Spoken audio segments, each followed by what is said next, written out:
Hey everyone, it's Brian and Daniel here at Gamescom for IGN. And Daniel, you got to check out Resident Evil 7 today. Yeah, so I played the Lantern demo, I played the beginning hour demo at E3, and this is like another found footage tape of somebody meeting a pretty grisly end to their life.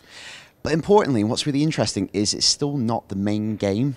It's like a found footage tape in the main game, so it's not the character that you're going to play. Sure. It's not the mansion as it is in present day. This is kind of a side mission, but I think it's a way of teaching you about what's coming up. So if you play the demo on consoles, you remember that one part that had that found footage tape, and then you had to actually sort of recreate it yourself. Yeah. Is that what you're saying this kind of feels like? So what it is, like, they've confirmed that it's one location. It's all based around this plantation house in Louisiana. The entire game. The entire game is in this like dilapidated, ruined mansion.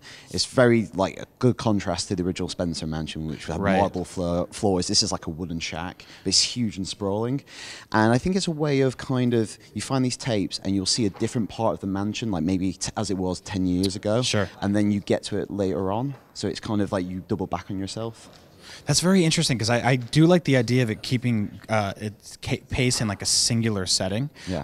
I think Resident Evil kind of lost itself a little bit when it became more about these sort of like trains and planes and set international pieces. crisis. Yes. And like globe trotting. Yeah. And it became like, yeah, it's like that. They've like really scaled it back. They've reined it in, and they've said the same about the characters. Like in recent Resident Evils, you basically become a superhero. Yeah. So this one, it's more about stripping it back, and you're vulnerable again. So in the demo I played, there's no combat. You're hiding from Marguerite Baker, who's one of the antagonists in the game.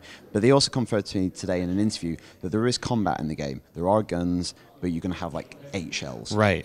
Oh, so you'll be having to worry about item conservation and weapon and stuff like that. I think it's really cool. We did an interview yesterday right here on IGN Live where we talked about with the producers how this kind of ties into the overall story because we actually haven't learned that yet. There is a number 7 there, and the second I heard like this is a reboot, we heard rumors of like they're starting fresh from the franchise. This will somehow still tie back to the original characters. Well, actually, an email I got with like a fact sheet that you get sent after you do these demos actually says taking place after the events of Resident Evil 6. So it's in canon, but it's just whether it's just set in the same world.